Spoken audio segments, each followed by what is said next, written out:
우리 요한복음 10장 1절부터 21절까지 우리 교독하면서 읽어보겠습니다.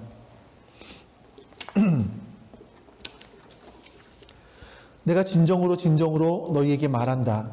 양 우리에 들어갈 때에 문으로 들어가지 아니하고 다른 데로 넘어 들어가는 사람은 도둑이요 강도이다. 그러나 문으로 들어가는 사람은 양들의 목자이다. 문지기는 목자에게 문을 열어주고 양들은 그의 목소리를 알아듣는다.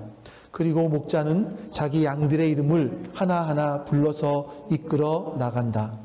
자기 양들을 다 불러낸 다음에 그는 앞서서 가고 양들은 그를 따라간다. 양들의 목자의 목소리를 알고 있기 때문이다. 양들은 결코 낯선 사람을 따라가지 않을 것이고 그에게서 달아날 것이다. 그것은 양들이 낯선 사람의 목소리를 알지 못하기 때문이다. 예수께서 그들에게 이러한 비유를 말씀하셨으나 그들은 그에게로 그렇게 말씀하시는지를 깨닫지 못하였다. 예수께서 다시 말씀하셨다. 내가 진정으로 진정으로 너희에게 말한다. 나는 양이 드나드는 문이다. 나보다 먼저 온 사람은 다 도둑이고 강도이다. 그래서 양들이 그들의 말을 듣지 않았다. 나는 그 문이다. 누구든지 나를 통하여 들어오면 구원을 얻고 드나들면서 꼴을 얻을 것이다. 도둑은 다만 훔치고 죽이고 파괴하려고 오는 것뿐이다. 나는 양들이 생명을 얻고 또 더 넘치게 얻게 하려고 왔다. 나는 선한 목자이다.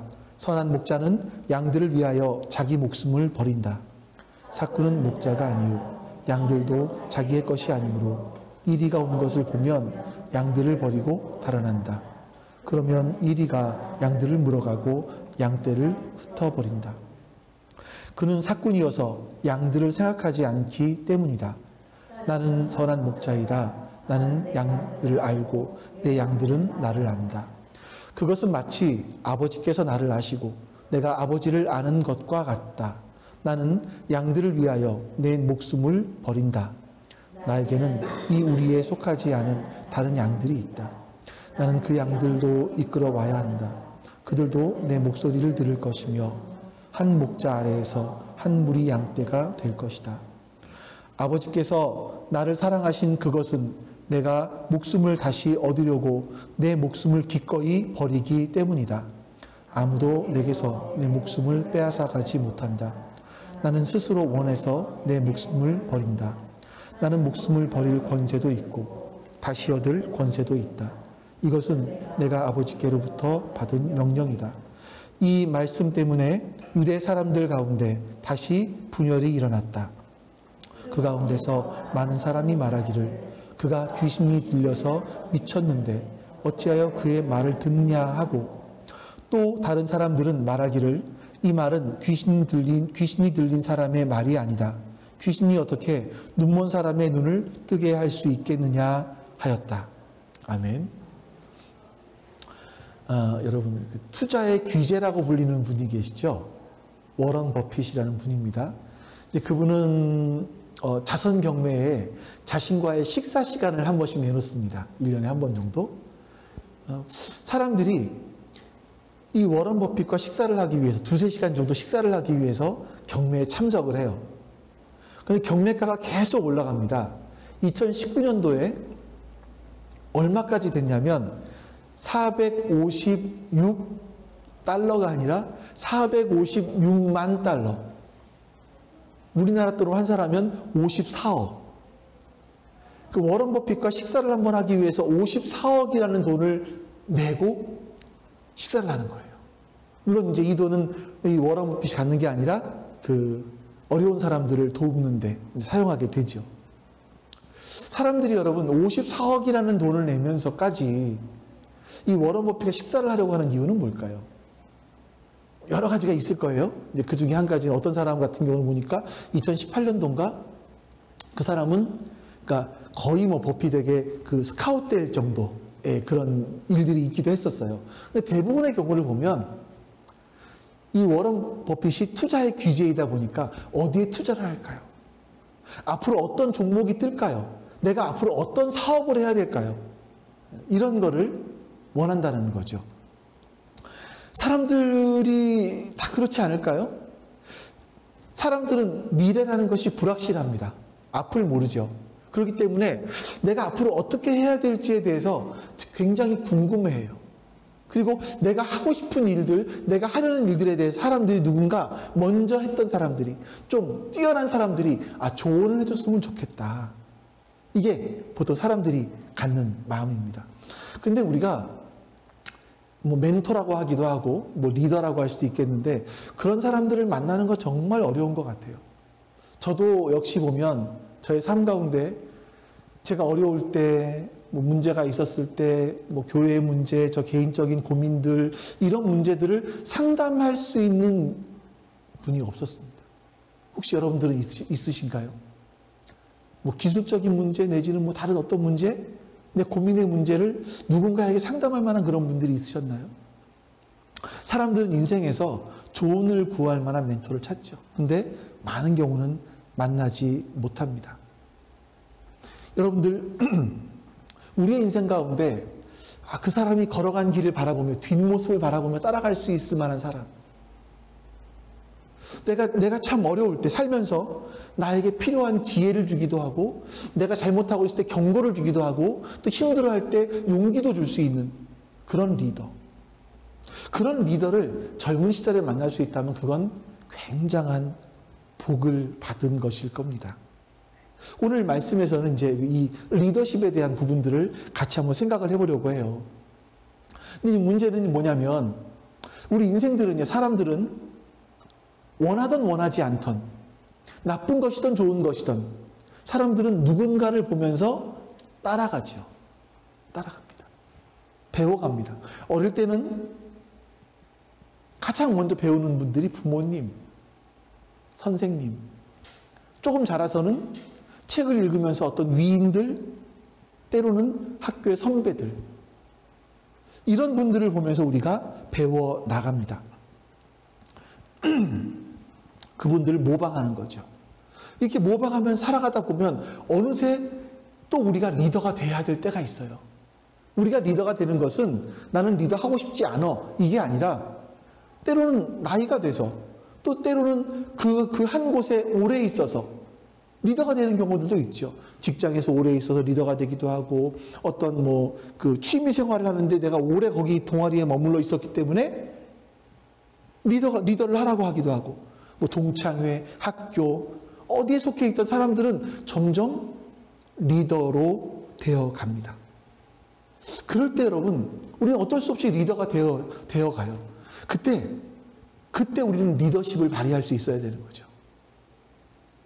이번에 새롭게 부각되는 하나의 인물이 있었죠. 러시아하고 우크라이나하고 전쟁을 하잖아요. 근데 우크라이나의 대통령 젤렌스키, 이 사람이 원래 코미디언이었어요. 코미디언이었고 조금 잘 나가게 되자 자기가 이제 어떤 스튜디오를 하나 차렸습니다. 그리고 거기서 인민의 종, 그러니까 이제 아무래도 그 사회주의 국가니까 인민이라는 말을 쓰나 봐요. 그 인민의 종이라는 드라마를 하나 찍어요. 거기서 이제 젤렌스키가 역사 선생님이었고 역사 선생님이다가 대통령까지 돼요. 대통령이 돼서 부정부패를 척결하고, 아마 이 러시아 쪽에 이 부정부패가 굉장히 많은가 봐요. 부정부패를 척결하고 어떤 아주 청렴한 그런 대통령 역을 하나입니다. 사람들이 굉장히 친근하게 다가와요. 이걸 하는 동안에 기자들이 혹시 당신 대통령 하고 싶은 생각이 없습니까? 라고 많이 인터뷰를 했대요.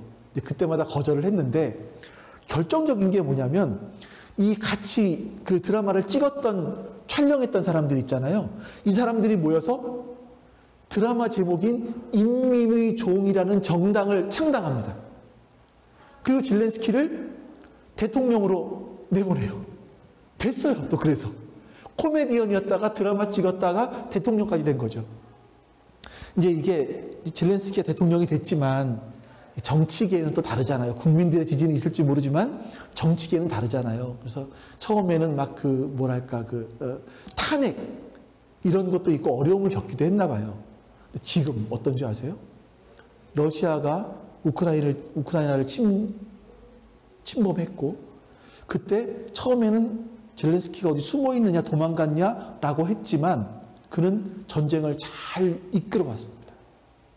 그래서 현재는요, 국민의 90%가 당신이 우리의 리더입니다라고 인정을 해요.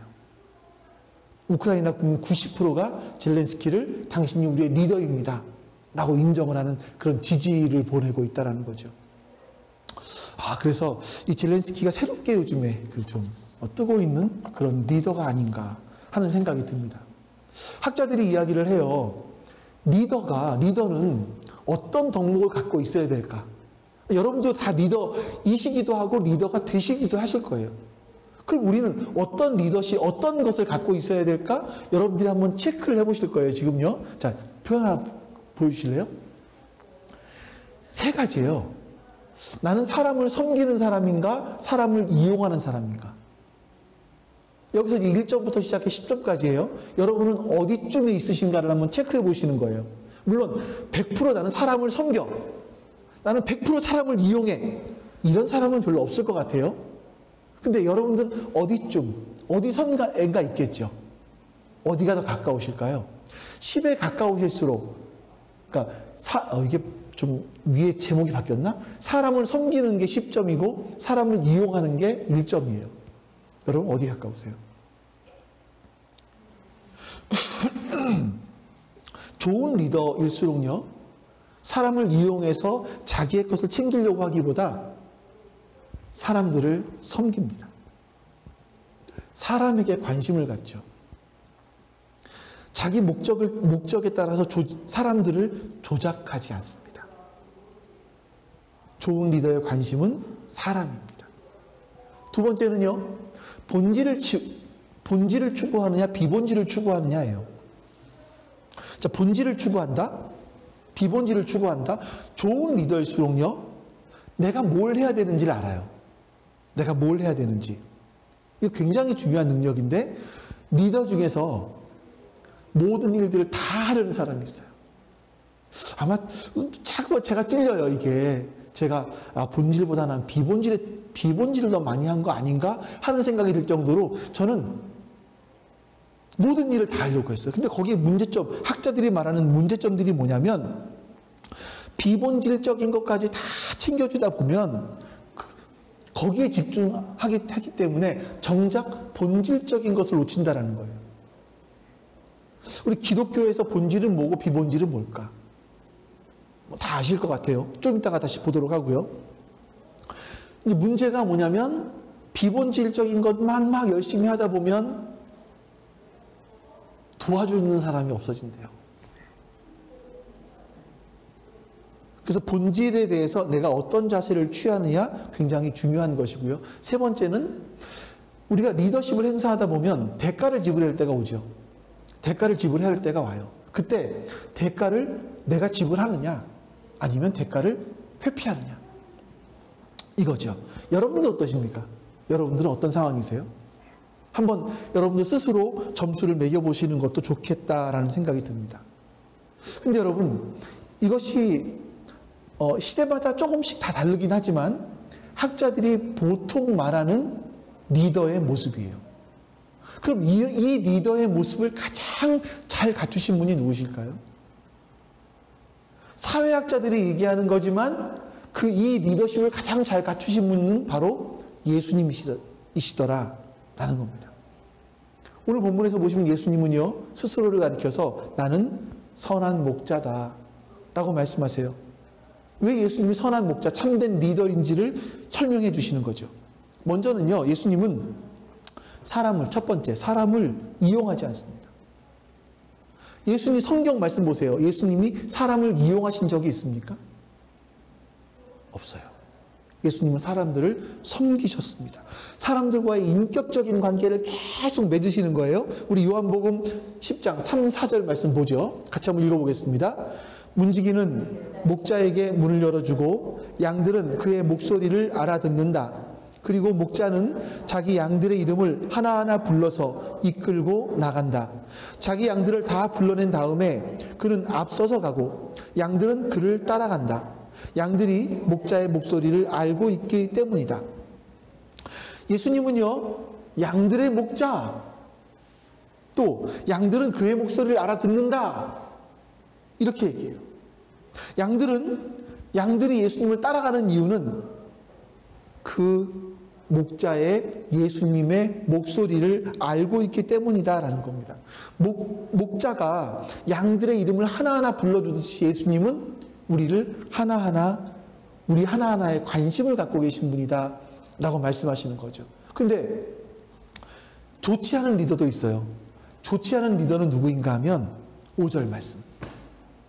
양들은 결코 낯선 사람을 따라가지 않을 것이고 그에게서 달아날 것이다. 그것은 양들이 낯선 사람의 목소리를 알지 못하기 때문이다. 이렇게 말합니다. 여러분, 여기서 낯선 목소리, 낯선 사람 이런 표현이 나옵니다. 마치 이런 것 같아요. 나 굉장히 친했던 사람인데 어느 날 보니까 저 사람이 왠지 딴 사람처럼 보이는 거죠. 굉장히 낯선 사람처럼 보이는 거예요. 혹시 그런 분들이 주변에 있지 않으셨나요?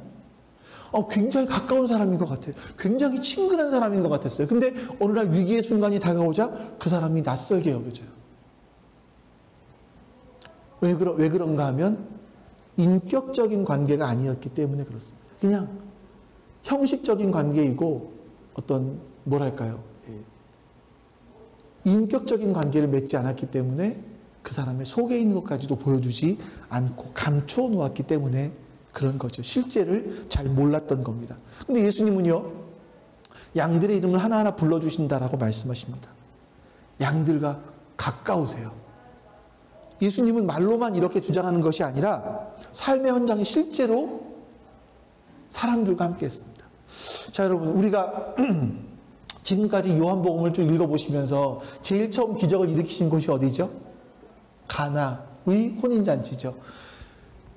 혼인잔치에 찾아온 손님들은 누가 예수님이 기적을 일으켜서 포도주를 만든지 몰랐습니다. 누구만 알았죠? 하인들만 알았습니다. 예수님은 그들에게 이렇게 아무도 별로 관심이 없는 하인들에게 자신을 보여주세요. 그 이후에 니고데모, 사마리아의 여인부터 시작해서 광야에서 5천 명을 먹이시는 사건들 쭉 보시면 예수님의 관심은 사람입니다. 한 사람 한 사람을 소중하게 여기시는 거죠. 예수님은 사람에게 집중하세요. 그 사람의 필요, 그 사람의 문제, 이거를 먼저 만져주시려고 하시는 겁니다. 이게 예수님의 리더십의 정석이에요. 그러니까 여러분들이 어떤 상황에서 리더가 되셔야 될 때 가장 먼저 기억하실 것은 내가 사람에게 관심이 있느냐, 아니면 사람을 이용할 거냐, 이거예요. 저 사람을 이용해서 내 목적을 이룰 거냐, 아니면 그 사람을 살려줄 거냐, 이 문제죠. 자, 예수님은요, 한 사람 한 사람에 집중하시는 아주 섬세하고 부드럽고 민감한 리더십을 갖고 계신 분이기도 했지만, 두 번째는 예수님은 비본질이 아니라 본질에 항상 집중하시는 분이셨어요. 이거 놓치면 안 됩니다. 어떤 회사가 있으면 회사가 추구하는 방향이 있을 거 아니에요. 가장 중요한 본질이죠. 그걸 놓치면 안 되겠죠? 자, 7절 말씀 볼까요? 예수님께서 이렇게 말씀하십니다. 같이 읽어보겠습니다. 시작. 예수께서 다시 말씀하셨다. 내가 진정으로 진정으로 너희에게 말한다. 나는 양이 드나드는 문이다. 9절. 나는 그 문이다. 누구든지 나를 통하여 들어오면 구원을 얻고 드나들면서 꼴을 얻을 것이다. 팔레스타인 지역에는요, 이렇게 막 우리나라처럼 풀이 많은 곳이 아닙니다. 그래서 목동들이 양을 보통 한 10마리에서 20마리 정도를 끌고 다닌대요. 이렇게 몰고 다닌대요. 그래서 다니면서 이제 풀을 먹이고 밤에 우리도 돌아오는데, 때로는 이 광야 지역이다 보니까 풀을 못 먹일 때가 있대요. 그러면 목동들이 미리 준비해 놓은 꼴을 우리 안에서 먹이는 거죠. 예수님 말씀하시는 게 이겁니다. 내가 양의 문이다. 양이 드나드는 문이다. 나를 통해 우리 안에 들어오면 거기 뭐가 준비되어 있습니까? 꼴이 준비되어 있어. 너희들이 쉴 수 있고 풍성한 삶을 살 수 있어 라고 말씀하시는 거죠. 예수님 말씀을 보시면 이거예요. 예수님은 세상을 계속해서 세상을 광야라고 말씀하세요. 광야. 세상은 광야이다. 지금 결코 이곳이, 이 세상이 낙원이 아니라는 겁니다. 여러분 기억하시죠? 예수님께서 니고데모와 대화를 하시는데 그 니고데모를 보시면 니고데모와의 대화 속에서 예수님께서 이렇게 말씀했습니다. 내가 모세가 놋뱀을 든 것처럼 나도 들려야 된다 라고 말씀하세요. 그러니까 이 말씀을 잘 보시면 배경은 광야입니다. 광야. 예수님께서는요, 우리 인생이 광야 같은 인생의 이런 근본적인 문제를 해결하라고 하시는 거예요. 나에게 와야 내가 진짜 너희들이 꼴을 먹을 수 있어, 쉼을 얻을 수 있어 라고 말씀하시는 거죠. 6장에서도요, 광야에 모인 사람들에게 예수님은 오병이어로 남자만 5,000명을 먹이십니다. 사람들이 예수님 왕으로 삼으려고 하자 예수님은 생명의 밥을 주겠다라고 하시면서 자신의 살과 피를 먹으라 라고 말씀하세요. 그러니까 예수님은요, 당장 어떤 광야 같은 세상에서 뭐 일회용 데일밴드를 붙이는 것처럼 잠깐의 땜빵식의 위로를 주시는 분이 아니에요. 땜빵식의 위로를 주시는 분이 아니라 진짜 쉴 수 있는 꼴을, 우리가 진짜 먹을 양식을 주시는 분이 바로 예수님이라는 겁니다. 근본적인 처방, 일회용 처방이 아니라 근본적인 해결책을 제시해 주시는 분이시죠. 우리가 이 땅을 살아가면서 사람들은 막연한 기대를 해요. 더 나아지겠지. 화이팅! 할 수 있습니다. 여러분, 이게 얼마나 무책임한 말인지 모르죠. 무책임한 말인지 몰라요. 막연한 기대로 버티면서 내 눈에 보이는 당장, 내 가시적인 어떤 해결책을 사람들은 바래요. 하지만 그렇게 한다고 궁극적으로 문제가 해결되지는 않습니다. 예수님은요, 본질적인 문제를 해결하기 원하세요. 그래서 예수님을 통해서 생명을 얻고 더욱 풍성히 얻기를 원하시는 겁니다. 그래서 예수님은 스스로 말씀하시기를 나는 양이 드나드는 문이다 라고 말씀하십니다. 광야에서 어쩔 수 없이 버티며 살아가게 하는 힘이 아니라 풍성한 삶을 살게 해주는, 꼴을 주는, 생명을 주는 그런 분이시다라고 시종일관 말씀하시죠. 예수님께서는요, 인간의 본질적인 문제를 해결하기 위해서 또한 대가를 지불하세요. 첫 번째, 예수님은 어떤 분이셨다고요? 리더십의 첫 번째가 뭐죠? 사람을 이용하느냐, 사람을 섬기느냐 문제였었어요. 두 번째는요, 본질에 집중하느냐, 비본질에 집중하느냐의 문제였어요. 예수님은 본질에 집중하시고, 세 번째가 뭐였습니까? 대가를 지불할 거냐. 예수님은 계속 말씀하십니다. 내가 너희를 위해서 대가를 지불할게. 희생을 감수할게. 11절 말씀 보시죠. 같이 읽습니다. 나는 선한 목자이다. 선한 목자는 양들을 위해서 자기 목숨을 버린다. 선한 목자의 특징은 양을 위해서 자기 목숨을 버린다라고 말씀합니다. 하지만 삭구는요, 목자가 아니에요. 삭구는 돈을 받고 일하는 사람입니다. 그 이스라엘의 율법, 제가 어떤 책에 보니까 율법 같은 그런 거에 보면, 그런 책에 보면 삭군들이, 목자들이 이리가 한 마리가 올 때는 지켜야 돼요, 양들을. 근데 한 마리 이상 오면 도망가래요. 그게 이제 그 덕이 나온 거예요. 그 책에 나온 거, 이스라엘 사람들이 세워놓은 기준점들이죠. 근데 진짜 목자는 양들을 위해서, 양들을 이리에서 지키기 위해서 자신의 생명을 버린다는 겁니다. 하지만 삭구는 돈을 받고 일하는 사람이기 때문에 거기 쓰여진 대로 그냥 한 마리가 오면 지킬 수 있지만 두 마리만 오면 자기 생명이 아깝기 때문에 도망가 버린다라고 말하는 겁니다. 12, 13절 말씀도 읽어보죠. 자, 시작. 삭구는 목자가 아니요 양들도 자기의 것이 아니므로 이리가 오는 것을 보면 양들을 버리고 달아난다. 그러면 이리가 양들을 물어가고 양떼를 흩어버린다. 그는 삭군이어서 양들을 생각하지 않기 때문이다. 자, 삭군이 생각하는 건 뭡니까? 양이 아니라 결국 돈인 거죠. 자기 이익인 거죠. 양떼는 흩어지고 죽습니다. 이건 목자가 양들을 생각하지 않기 때문이겠죠. 우리나라에도 보면 어쨌든 수많은 리더들이 있습니다.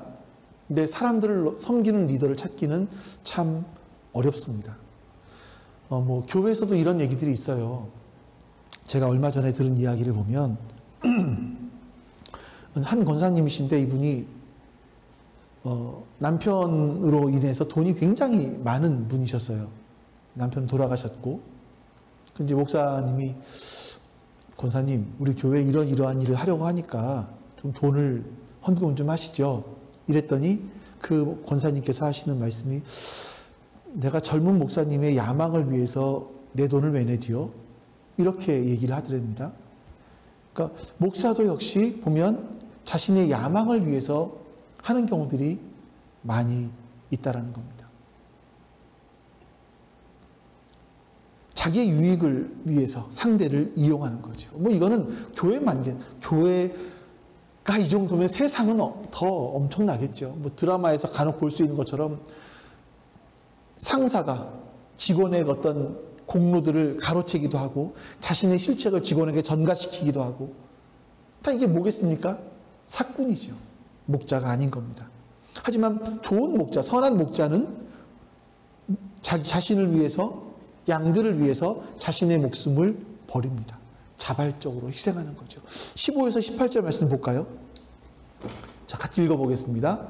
시작. 그것은 마치 아버지께서 나를 아시고 내가 아버지를 아는 것과 같다. 나는 양들을 위하여 내 목숨을 버린다. 나에게는 이 우리에 속하지 않은 다른 양들이 있다.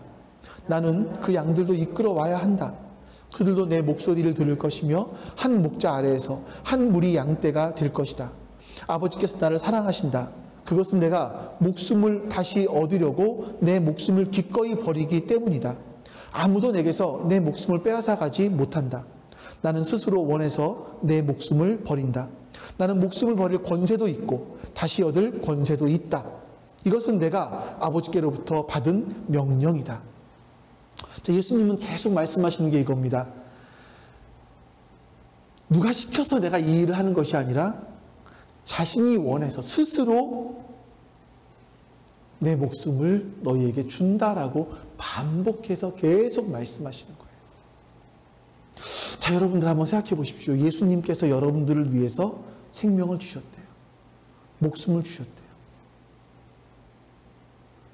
자, 그러면 여러분, 그 예수님과 우리는 어떤 관계여야만 합니까?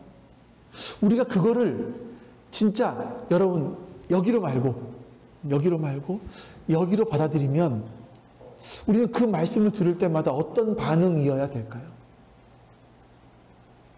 예수님이 나를 위해서 자신의 목숨을 주셨대요.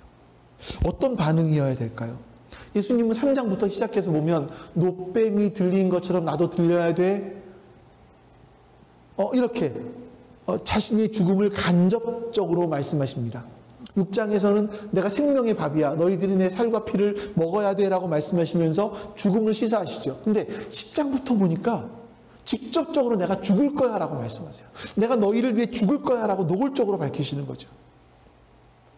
예수님은 너희를 위해서 대가를 치르겠다라고 말씀하십니다.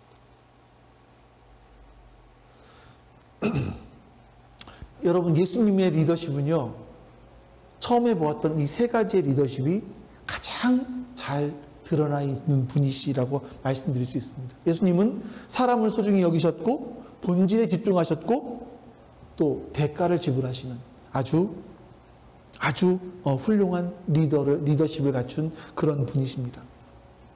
근데 여러분, 제가 서두에 이렇게 말씀드렸어요. 저는 제 인생에서 리더를 발견하지 못했습니다 라고 말씀드렸어요. 여러분은 리더가 있으십니까? 정말 인생에서 본받고 싶은 리더가 있으십니까? 저는 그런 분을 먼 발치에서 겨우 몇몇 분들을 보긴 보았지만 실제로 가까이서 그 삶을 따라가 볼 수 있는 분들은 없었습니다. 내가 내가 좋은 리더십을 갖기 위해서는 좋은 리더와 가까이 있으면서 그 리더의 삶을 보고 따라가야죠. 본받아야죠. 경험해 봐야죠. 근데 우리는 좋은 리더십이 뭔지를 모릅니다. 우리나라나 세계 곳곳에 보면 좋은 리더가 별로 없습니다. 왜냐하면 진짜 좋은 리더를 못 봤거든요. 그냥 책에서 이론적으로만 보았을 뿐이지 진짜 좋은 리더를 만난 적이 없기 때문에 그렇습니다. 근데 여러분, 예수님은요, 진짜 그 리더세요. 바로 그분이세요. 우리의 삶을 이끌어 가실 수 있는 바로 그 리더이십니다. 그 예수님을 만나기만 하면, 예수님과 함께 동행하기만 하고 예수님을 따라가기만 하면 우리가 진짜 좋은 리더가 될 가능성이 높습니다. 여러분이 예수님과 이제 예수님을 어떻게 예수님이 어떻게 하면 우리의 리더가 될 수 있을까 하는 부분들을 이제 보면서 말씀을 마치려고 해요. 첫 번째는요, 여러분들이 본질적인 문제에 대한 해결책을 맛보셔야 돼요. 해결을 맛보셔야 돼요. 본질적인 문제에 대한 해결. 예수님을 나의 리더로 받아들인다는 것은요, 단순하게 예수님 말씀대로 윤리적이고 도덕적으로 바르고 착하게 살아가면 되겠지, 이게 아니에요, 여러분. 그것이 아니에요. 예수님을 따른다는 것은요, 예수님이 그렇게 해결하고 싶으셨던 그 문제, 그걸 아셔야 돼요. 예수님이 해결하고 싶으셨던 문제가 뭐죠? 이 광야 같은 인생에 우리들이 살아가는 이 광야의 문제예요. 광야의 문제. 예수님은 이 광야의 인생의 문제를 해결하고 싶으셨습니다. 그래서 우리가 예수님을 따른다는 것은요, 예수님께서 해결해 놓으신 광야의 문제가 나에게도 있었고 예수님이 나의 그 내 인생 광야의 문제를 해결해 주셨음을 인정하고 받아들이는 거죠. 해결되었습니다. 자, 여러분, 광야의 문제가 뭘까요? 왜 인생을 광야와 같다고 성경은 계속 이야기할까요? 요즘에 보니까 지난주에 잠깐 말씀드렸습니다만 노인 빈곤율이 우리나라가 OECD 국가 중에서 1위죠. 그래서 노인 자살률이 1위예요. 근데 이제 제가 그래프를 좀 봤는데 얼마 전에 KBS 1에서 뭔가 했었어요. 거기서 잠깐 봤는데 그 그래프가 노인 자살률이 떨어지는 시점이 있었어요. 그게 언제였었냐면 국가에서 노인 기초연금을 주기 시작하면서부터.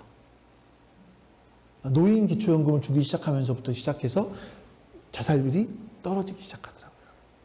그러니까 결국 노인분들의 문제는 이게 먹고 사는 문제가 굉장히 컸구나 하는 것들을 볼 수가 있었어요. 근데 돈으로 해결이 안 되는 문제가 있어요. 지금 높아지는 자살률이 뭔지 아세요? 우리나라는 여전히 1위예요. 자살률이 아주 2위와 너무나 차이가 많이 나는 1위예요. 근자에 높아지는 자살률이 뭐냐면 청년들의 자살률이에요. 우리나라가 이만큼 살기 좋았다고 이렇게 어른들 얘기를 들어보면 세상이 너무 살기 좋았다고 얘기를 해요. 권사님, 그렇죠? 살기가 너무 편리해졌어요. 너무 좋아졌어요. 이 좋은 세상을 못 보고 가신 분들이 불쌍하다고까지도 얘기를 하신 분들이 있어요. 근데 이런 좋은 세상에서 왜 사람들이 자살을 할까? 왜 우리는 이득일까? 돈의 문제? 돈만 다 있으면 해결이 될까? 그래서 이 청소년 자살률을 좀 줄여보기 위해서 교육부라든지 국가에서는 여러 가지 시책을 바꿔보기도 하고 애를 썼습니다. 근데 여전히 인간에게는 이런 고통이 따라와요. 해결이 안 돼요. 어떤 사람들은 김누리 교수 같은 경우는 수능을 없애야 된다. 우리나라 수능 자체를 없애버려야 된다. 뭐 이렇게 얘기를 합니다. 수능을 없애면 해결이 될까? 모르겠습니다. 성경에서 말씀하고 있는 부분들은 이거죠. 세상에서 지식이 부족하기 때문에, 교육을 덜 받았기 때문에, 과학기술이 아직도 완전하지 않았기 때문에, 아니면 선진국이 되지 못했기 때문에 이런 것이 아니라는 거예요. 뭐 이렇게 되면 약간의 진보가 있을 수는 있겠지만, 인간에 있어서 인간의 인생의 광야의 문제를 완전히 해결할 수 없다는 겁니다. 광야의 문제는 뭡니까, 여러분? 광야의 문제는요, 영적인 문제인 거예요. 내 삶이 왜 곤고할까? 왜 힘들까? 왜 이렇게 계속 힘들지? 거기를 계속 파고 들어가 보면 뭐가 나오냐면 영적인 문제가 나오는 거예요.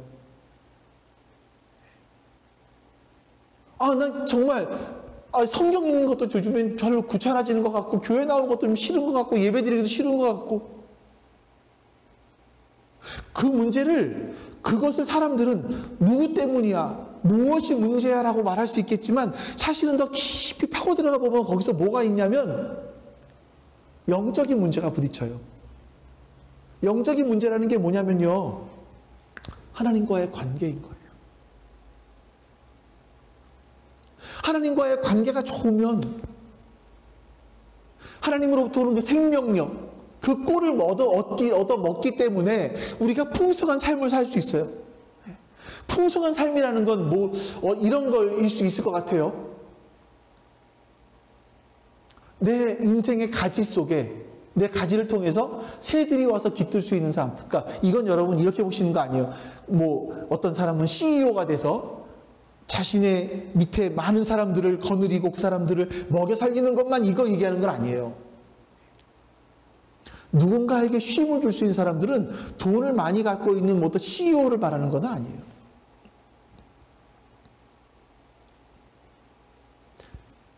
우리의 인생 속에서 이 영적인 문제를, 하나님과의 깨어져 있는 관계를 보셔야 돼요. 이걸 스스로 회복하실 수 있어야 돼요. 예수님이 그걸 하고 싶으시다는 거예요. 예수님께서 항상 우리의 본질적으로 우리에게 다가오시는 일들은 하나님과의 관계를 회복해라. 내가 너희들이 하나님과 관계를, 아버지와의 관계를 회복하게 하기 위해서 내가 십자가에 죽을 거야. 너희는 나를 바라보고 나를 믿고 그 관계를 회복해라 라고 말씀하시는 겁니다. 이걸 인정하는 게 믿음이죠. 나를 바라보라 말씀하셨을 때 그 예수님 바라보는 게 믿음인 거죠. 하나님이 우리를 위해서 하신 일을 바라보는 것, 노뱀처럼 예수님이 십자가에 달리신 것을 바라보는 건 참 어리석은 일입니다. 하지만 여러분, 말씀대로 바라보는 겁니다. 어리석어 보이지만 바라보는 거예요. 거긴 노력을 하는 게 아닙니다, 여러분. 바라보기 위해서 내가 노력하는 게 아니에요. 믿음은요, 노력하는 것이 아니라 내가 하나님이 하신 일에 대한 인격적인 반응이에요. 여러분들이 저를 신뢰한다, 누군가를 신뢰한다 라고 했을 때는요, 그 사람이 그 사람을 믿어야지 하는 게 아니에요. 그 사람이 한 일을 보고 그 사람이 하는 것을 인정하는 거죠. 예수님께서 우리를 위해서 살과 피를 주시겠다, 이걸 먹어라. 네, 먹겠습니다. 예수님의 죽음을 받아들이겠습니다. 나를 위해서 죽으셨다는 걸 인정하겠습니다. 받아들이는, 그게 믿음인 거죠. 그 다음에 무슨 일이 일어납니까? 양이 드나드는 문이신 예수님을 통해서 우리에 들어가서 우리는 꼴을 먹는 거예요. 거기서부터 하나님과 관계를 맺고 거기서 생명력을 얻는 거죠. 누리는 거죠. 그러면 우리 안에 생명과 사랑과 지혜의 하나님께서 우리와 함께 하심으로 말미암아 우리 안에 생명과 지혜와 사랑이 풍성하여지는 겁니다. 자, 이렇게 되면 세상에서 성공하나? 이렇게 보지는 마세요. 그거는 아닙니다. 그렇게 하나님께서 우리에게 하지는 않으십니다. 그렇게 하시는 경우도 있고 아니신 경우도 있습니다. 보편적으로 모든 사람들이 다 그렇게 꼴을 얻고 사랑과 지식과 생명력이 풍성하면 다 세상 성공한다. 이거는 여러분들이 앞으로 지양하셔야 될 부분들이에요. 아닙니다. 자, 예수님은요, 인간이 본질적 문제만을 해결하는 데 머무르지 않고 더 나아가길 원하세요. 자, 본질적 문제가 해결됐습니다. 예수님을 통해서 내가 하나님과의 관계를 누릴 수 있게 되었어요. 그러면 그 다음에 뭐가 필요하냐면 예수님의 목소리를 알아듣는 것이 필요합니다. 이게 예수님 목소리인지 아닌지를 알아듣는 것이 필요해요. 그러니까 여러분 이렇게 말씀하시면 혹시 뭐 약간의 신비주의처럼 기도하면 음성이 들리고 이런 거 말씀드리는 것이 아니에요. 사람들은요, 기본적으로 세상의 목소리를 더 잘 들어요. 자, 여러분, 사람들이 좋아하는 게 뭡니까? 예수 믿으면 복 받아서 사업이 잘 되고 대학 진학하고 취직이 잘 되고, 이게 좋으시겠어요? 아니면 예수님 믿으면 그리스도의 고난의 종이 되어서 십자가의 짐을 짊어지고 좁은 길로 걸어가야 됩니다. 어느 게 좋으세요? 당연히 첫 번째 말씀드리는 게 좋아요. 근데 성경에서는 그렇게 말씀하지는 않거든요. 예수님은 그렇게 말씀하신 적이 없거든요. 예수님은 나를 믿으면 복 받아서 취직도 잘 되고 좋은 대학도 가고 취직하면 월급도 올라가고 대학은 찍기만 하면 붙고 뭐 사업하면 대박 나고 이렇게 말씀하신 적이 없거든요. 우리는 예수님의 말씀과 세상의 말을 구분해서 들을 수 있어야 됩니다. 이것은요, 성경과 성령님을 통해서 들어야 되는 거예요. 성경과 성령님을 통해서. 여러분들이 오늘 교회에 나와서 설교를 들으십니다. 인터넷으로 설교를 들으세요. 저의 목소리를 듣는 건 별 소용이 없는 거예요, 여러분. 저의 목소리를 듣는 것이 아니라 설교를 통해서 예수님의 목소리를 들으시려고 해야 돼요. 여러분들이 뭐 좋아하는 목사님들이 있으실 거 아니에요? 때로는 인터넷으로 라디오를 통해서 그런 분들의 설교를 들으실 때 그 설교만 들으시려고 하시는 것이 아니라 그 사람의 목소리를 들으려고 하시는 것이 아니라 그 안에서 예수님의 목소리를 들으실 수 있어야만 되는 겁니다. 예수님은 우리의 이름 하나하나를 아세요. 가끔 이런 생각이 들기도 해요. 어디 말씀인가요? 고린도 후서 말씀인가요? 무명한 자 같으나. 하나님께서, 예수님께서 나같이 무명한 사람을 아실까? 나의 이름에 관심이 있을까? 이런 생각이 들기도 해요. 자, 그런데 바울은 뭐라고 말하냐면, 너희는 무명한 자 같으나 유명한 자라고 얘기합니다. 하나님 앞에서 이름이 있는 자라고 얘기를 해요. 우리가 쭉 성경 보면서 또 10장에서 예수님이 나의 이름을 아시는구나, 나를 아시는 분이시구나 새삼 확인하게 되죠. 그러니까 여러분, 예수님께서 이런 거죠. 팔레스타인의 그 목동들은요, 우리가 반려동물을 키우다 보면 거기에 이름을 붙이잖아요. 네, 이름을 붙이고 이제 심지어는 거기에 인격까지 부여합니다. 네. 그 개도 가족이 되어서 순위가 매겨져요.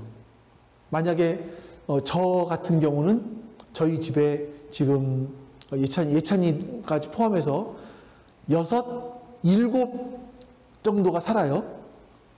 네? 7 정도가 살아요. 거기에는 뭐가 포함되냐면 도마뱀인 써니, 그것도 있어요. 거미도 있어요. 그럼 저의 순위, 예준이가 볼 때 저의 순위는 몇 등 될까요? 아마 6명이면 6등 되지 않을까 싶어요. 반려견들이 있으면 반려견들은 항상 더 위에 순위에 올라가 있죠. 마찬가지로 여러분, 이 목동들이 양들에게 이름을 붙여주고 그 이름들을 하나하나 부르고 그 양들의 특성을 알고 강점과 약점을 다 알아서 이끌어 갑니다. 우리가 예수님이 우리의 리더가 되시면 예수님이 우리의 그 모든 것들을 알아서 우리를 이끌어 가세요. 예수님이 어떻게 우리를 이끌어 가실까? 우리에게 말씀하시는 것도 아니고 아닙니다. 성경을 통해서 주님은 우리에게 말씀하세요. 그래서 여러분들이 예수님을 아시려고 해야 돼요. 여러분 주일 설교를 잘 이용하십시오. 주일 설교 시간을 잘 이용하세요. 홍 목사가 설교를 잘하나 못하나 이거 들으시려고 하면 졸려요. 방방 뜨지도 않고 웃기는 얘기도 안 하고 졸려요. 근데 그 안에서 예수님이 누구신가? 이거를 여러분들이 보셔야 돼요.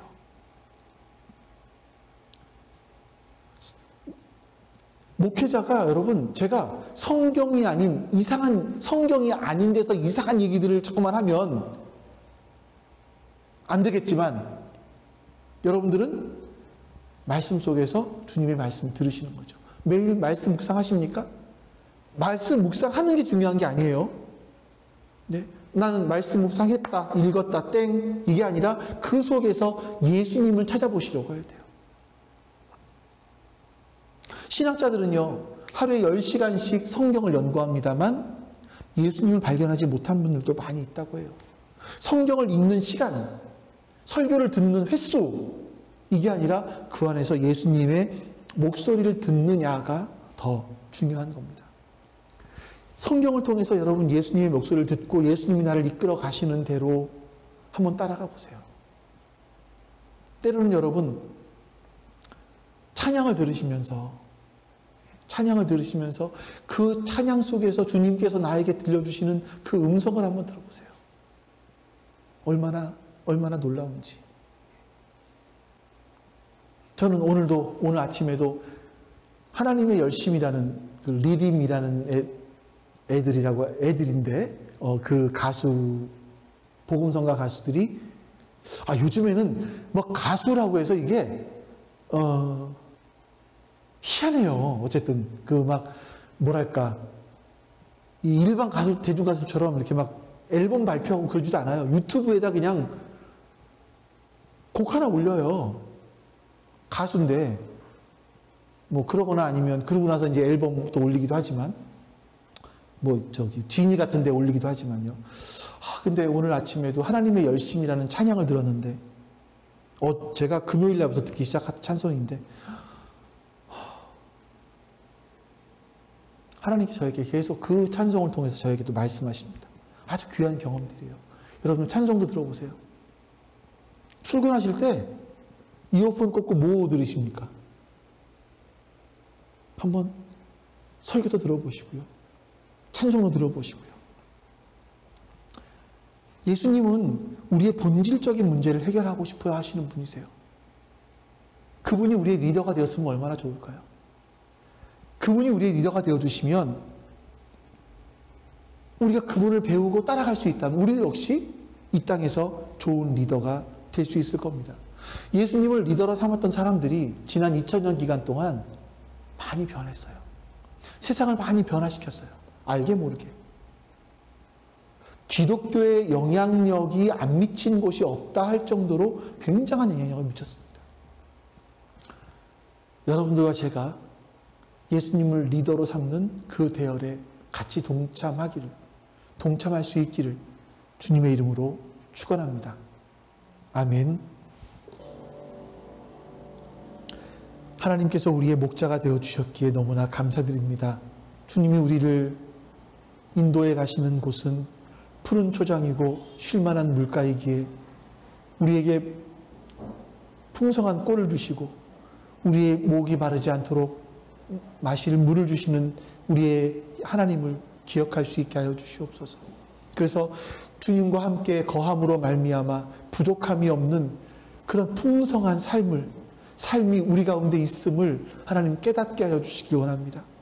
하나님, 우리의 인생이 광야 같은 인생인데 이 광야 같은 인생길 속에서 우리가 힘들어하고 어려워하고 좌절하고 낙심하는 그런 문제에 깊이 들어가 보면 거기에는 하나님과의 관계가 소홀해져 있기 때문이라는 사실을 발견하게 해주시옵소서. 그리고 가장 먼저 예수님께서 본 일에 집중하신 것처럼 우리도 하나님과의 관계 회복을 가장 중요하게 생각할 수 있도록 그리고 목자의 음성을 들을 수 있도록 역사해 주시옵소서. 여호와는 내게 복을 주시고 너를 지키시길 원하며 여호와는 그의 얼굴을 내게 비추사 은혜 베푸시기를 원하며 여호와는 그 얼굴을 내게로 향하여 드사 평강 주시기를 원하노라. 아멘.